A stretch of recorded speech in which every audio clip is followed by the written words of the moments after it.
Are you ready to take on the challenge of doing business with Americans? Do you feel like you're not quite sure how to navigate American business etiquette and culture? Well, don't worry, because you're not alone. In fact, it's a common struggle for many non native speakers. But fear not, we've got you covered. And then on this episode of All About English Live. All About English Live. All right, let's jump into our slideshow. Navigating the business culture in the United States. Navigating the business. Look at this guy. Business culture in the United States. We get up and we wear shorts and do meetings with our shirts untucked. That looks like a tech startup in that picture. All right, let's jump in with an introduction to business etiquette. So, welcome to All About English Live. I am your host, Dennis Wilborn, and today we're talking about American business etiquette. You already probably know that the United States is one of the largest and most influential markets in the world. We Americans love to buy stuff. And if you're an English learner and a professional looking to improve your skills, you're probably aware that understanding American business etiquette is essential for your success. Now, here's the thing. American business culture, it can be tough to navigate even for native speakers. Really. I mean, think about it. There's 340 something million Americans. About half of those are working in professional situations. So, yeah, there's a lot of different cultural things to navigate. There's so many unspoken rules and subtle nuances that it's very easy to inadvertently break a rule or something like that. But don't worry. On this episode of All About English Live, I'm going to give you all the tips and tricks that you need to understand how things work in the US. I'll cover everything from building relationships to negotiating deals so you can communicate and do business like a pro. And as always, be sure to stick around to the end for that bonus tip. You'll want to see that. So let's just jump in with the first topic: business relationships in the US of A. Business relationships in the USA. Now, I've got your attention, so let's jump into the first point. How we can understand those business relationships in the US. In this segment, I'm going to dive into the world of American business relationships. And I'm going to start with a question. Have you ever found yourself dealing with Americans and overwhelmed by the friendliness and openness in Americans of Americans in business settings? It can be a little startling at the beginning for those people who are more reserved. Maybe you come from a culture that's a little more reserved, but that's okay. I'm going to help you with some tips and insights and a little bit of cultural nuances and expectations for American business settings. Did you know that Americans don't necessarily need to have a personal relationship with you before doing business with you? You see, with Americans, it's all about the transaction between companies. It's not necessarily about the individuals. Now, that being said, Americans do want to do business with people that they like and can relate to. So, first impressions, friendliness, trustworthiness, and enthusiasm all play a role in whether or not a business deal will be successful. Another thing, I'm going to change this. Another thing to keep in mind. Hey, look at that guy. He's a handsome devil, isn't he? Another thing to keep in mind is that Americans really value their time, and we want to get straight to the point in meetings or any kind of situation in business. Time is money is a common phrase used in the US. So don't be surprised if your American colleagues take a very direct approach to keep things moving along. If your culture is not direct, you may benefit from being more direct than you normally would.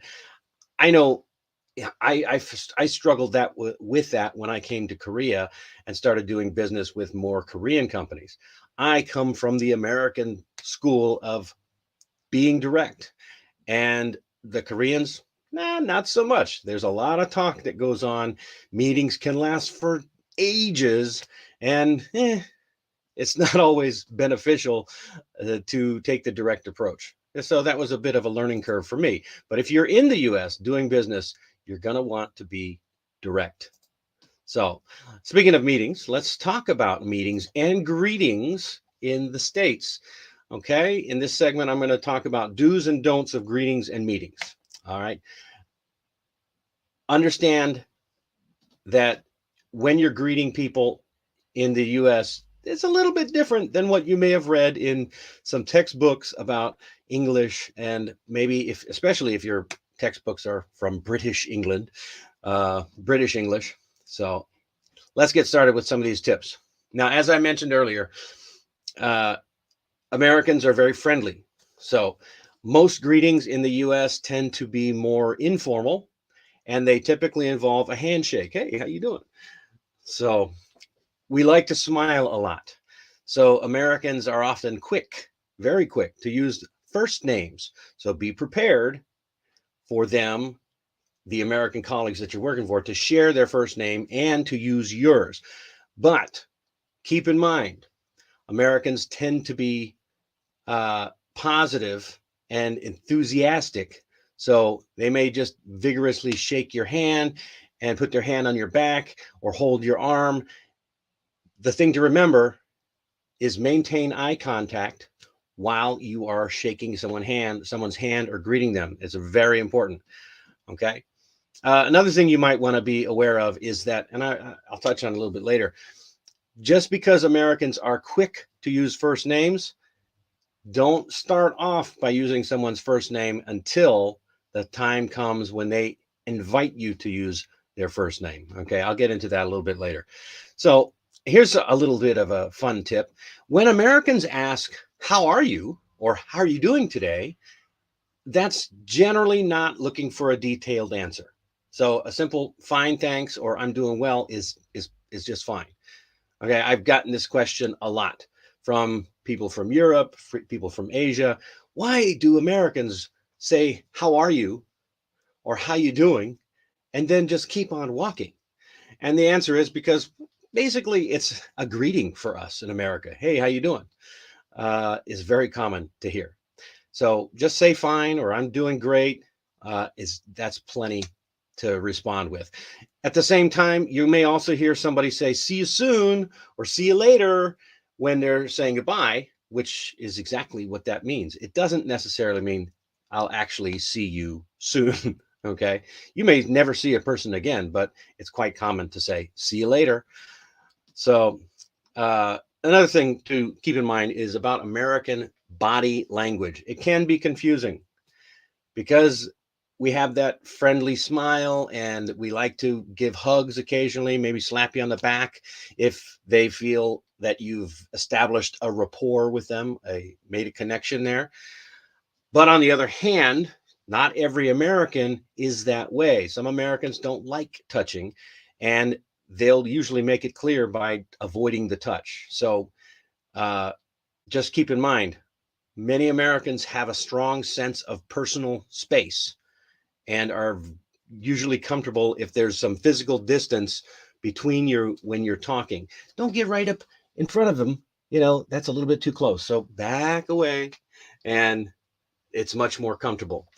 Uh, if you are come from a culture that is comfortable with physical contact, pay attention to the American that you're talking to and just check the signals and remember to keep your distance if they start to look uncomfortable.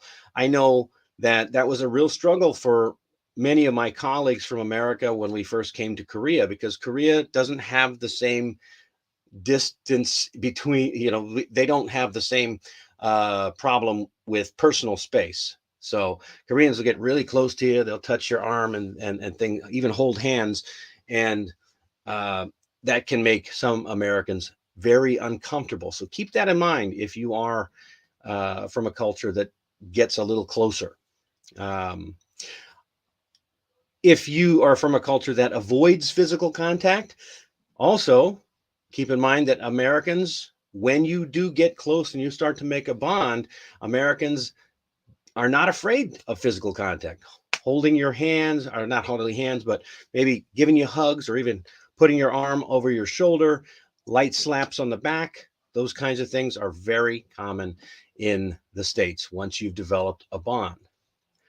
All right. Now we're going to jump into 4 small little topics: punctuality, business cards, shaking hands, and titles. As I said, this is very quick, so we'll just jump right into this. We're going to hit on punctuality. In the US, as I said, time is money. Time is money.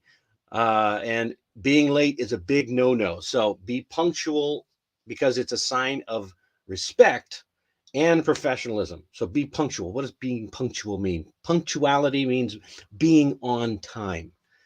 Okay, be on time. When you are on time, it shows that you value the other person's time, and it helps when you're building a rapport, building a relationship. Now, it's kind of regional in the US.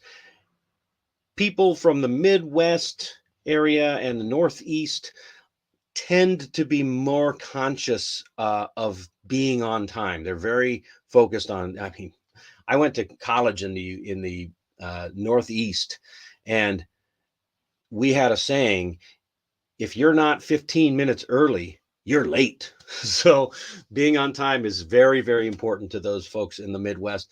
If you're from the West or from the South, like California, Texas, Arizona, maybe from Louisiana or Mississippi, it's a little bit more casual, but you should still try to be on time. Jumping into business cards. Business cards are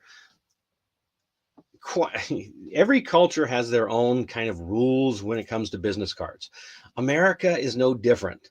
However, Americans view a business card as a simple way to exchange contact information. It's for future reference. So it's very casual.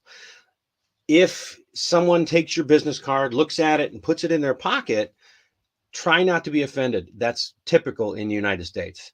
They're going to use that business card to hold on to for future reference. So it's not a big deal, unlike some other countries where it is a big deal. But I tell you, if I know in Korea, people hold on to those business cards. They'll put them on the table in front of them in a meeting so that they can refer to it at that time. I know that Japan has their culture with business cards. So I'm curious, if you have a special business card culture, leave a comment in the comments box down below. I'm very curious about that. Let's get into the next topic of shaking hands. Shaking hands. Again, we talked about a little bit about touching and maintaining your personal space. But when it comes to shaking hands, Americans, this is like the business greeting for Americans. Americans greet with a firm handshake while maintaining eye contact. And even though you're holding hands, you don't have to hold hands or shake hands for a long time, but it definitely can't be a weak handshake. You don't want your handshake to be weak. You want a nice, strong grip, not to where you're crushing the hand, but firmly grasping. And when you're in a meeting or a business setting, you want to make sure you're shaking hands with everybody, every person that you meet, including the women, including the men, regardless of seniority. So if you meet the CEO or the janitor, you should still shake hands. It's very, very polite. Now, once you have shaken hands, back up a little bit. Keep that comfortable distance so that you can maintain the personal space. And lastly, I want to talk a little bit about titles. Titles. Okay. I mentioned before that Americans are very quick to jump into using the first name. However, when you first meet, when you're addressing people, you want to use the title and the last name up until they tell you to use their first name. Okay. Now, don't worry, because we tend to go to a first name basis very quickly. So don't be surprised if right after that first introduction, they say, oh, no, don't worry about it. Call me Dennis. Or, well, if their name is not Dennis, then you should be surprised.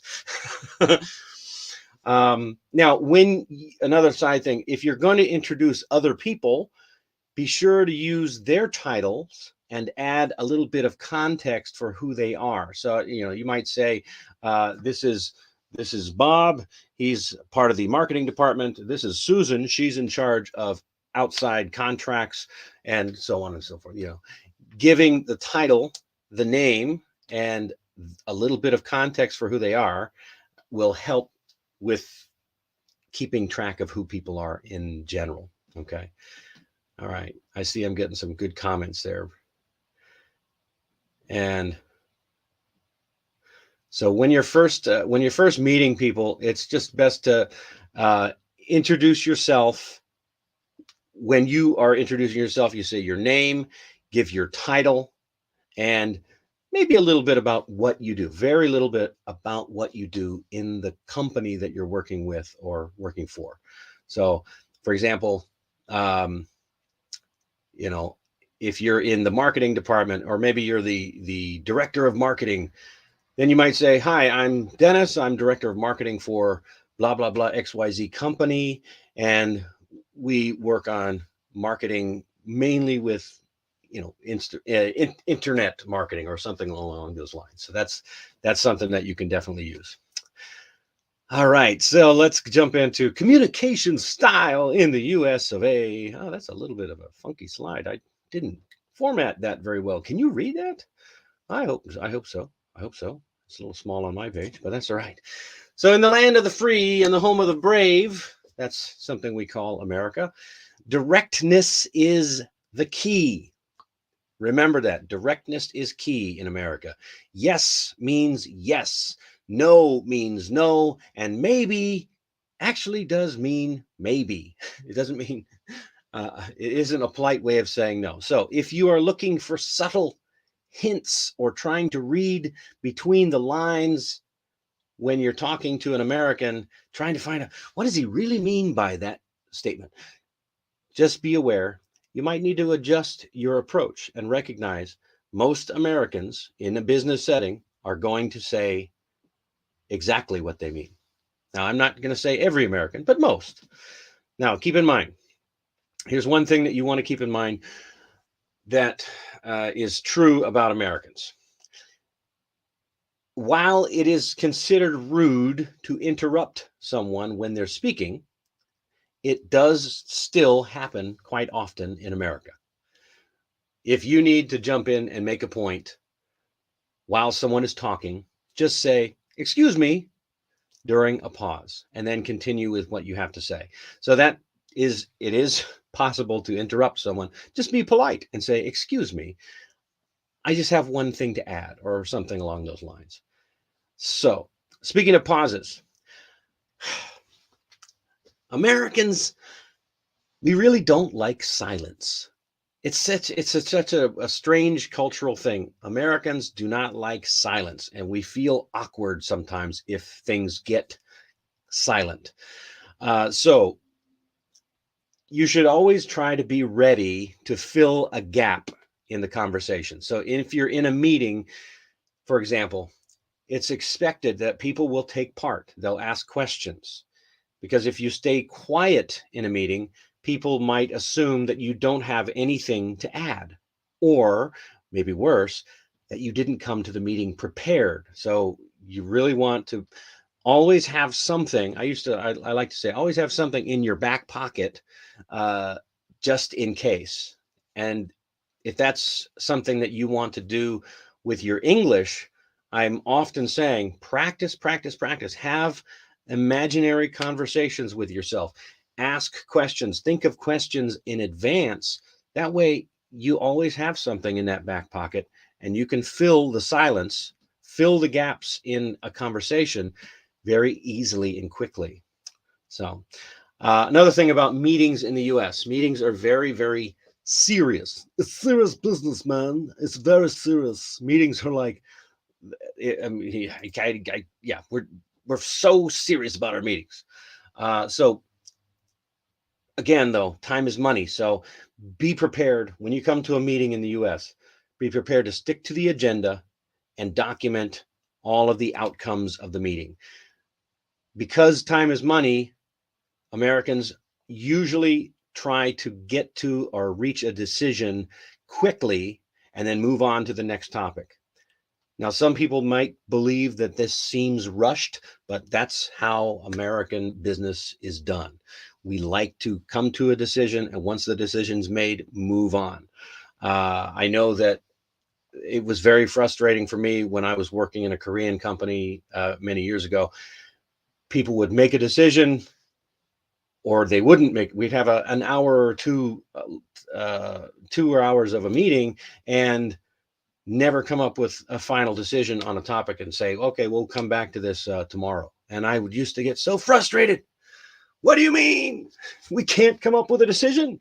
So in America, be aware, people love to get into those decisions and do it quickly. Okay. Now, before diving into business in a meeting, it's quite common to start meetings with a little bit of small talk to ease any tension and to test the mood of the meeting and to make people feel more comfortable. So small talk topics can include things like work in general, sports, the weather, travel, food. Sometimes you may even include family stuff, depending on what, the people that are in the meeting. But keep in mind that this part of the conversation will not last very long, usually. And once everyone is settled in, people like to get right to the point. So, if you want to continue the conversation later on, you'll want to talk to that person after the meeting. Okay. Here's something that I get a lot. People are quite surprised that Americans are very comfortable. Americans in business are generally comfortable with conflict and very open to disagreeing. My mother will tell you that I'm certainly open to disagreeing, and my wife would probably agree. So this may be a little bit different from your culture. I don't know where you're from. If you're from Asia, I know it's probably a much different culture, but Americans are completely okay disagreeing. This is how we communicate. So please, if someone disagrees with you, if they're American, try not to take it personally. It's just how we communicate. Criticism is usually handled publicly and very directly. And when we have disagreements, we talk about them openly in meetings. So that's one thing that I love about the freedom of America. Don't be afraid to speak up and voice your opinion, because it's part of the process, and you are expected to take part in the meetings after all. So it's actually kind of fun when you get used to it. So give it a shot. I mean, don't be afraid to disagree. That's the way we operate. So overall, communicating effectively in the United States comes down to being direct, speaking up, and filling in the gaps in conversation. Don't be afraid to ask questions. I'm always telling you, be ready to ask questions and be ready for people to openly disagree. It happens. Who knows? Maybe while you're in America, you might learn a new interest in like American football or American barbecue. All right. American barbecue. I love barbecue, especially good Texas barbecue. All right, let's get into negotiation. There's our bonus. Thanks for sticking around until the end here. The bonus section is all about negotiations. Now, if you're ready to become an expert negotiator in the United States, then in this bonus segment, I'm going to give you the insider tips you need to navigate negotiations and contractual business agreements like a pro. Now, you're not going to become a pro from this one little section, but this is the key things to remember. So, first things first. Americans are all about the deal. The deal. Donald Trump, the president of the United States, number 45, was famous for writing a book called The Art of the Deal. You should read it. It's actually a good book. So, as I mentioned before, Americans do not need to have a relationship with you before they start talking business. In fact, the only thing that most Americans are looking for is likability. Likability, the ability. Do you have the ability to be liked? Okay. So That means, are you trustworthy? Are you honest? Are you friendly? Those are the things that you're looking for in a negotiation. Now, when it comes to negotiation, most Americans look at a negotiation as a problem solving exercise with the primary goal of getting mutual benefits for both parties. We call that a win win situation. I did a short video about that the other day. Something that really surprises people is that Americans tend to ask for more than they expect to ultimately get. So don't be surprised if the first offer seems outrageous. Don't let it throw you off, because you might go, "Oh my gosh, I can't believe they're asking for so much." It's just part of the negotiating dance, okay? Because we never expect, it's actually called the big ask. Always ask for more than you expect to get, and then lower it down a little bit, bring it down. It's okay. It's totally okay. And don't be surprised when an American throws an offer at you that seems crazy. Okay. And I know I've said it before, but Americans value straightforward communication and really appreciate when you use the facts and data. Use facts and data to back up your position. So be ready with those charts and graphs to do all that. One thing to keep in mind is that, like I said before, Americans like to move quickly. They don't like to feel like there needs to be some kind of personal relationship between the parties before making a deal. Okay. So they don't want to waste any of that time, because time is money, right? Be prepared. If you're in a negotiation with an American company or group, the negotiations will tend to move quickly. Okay.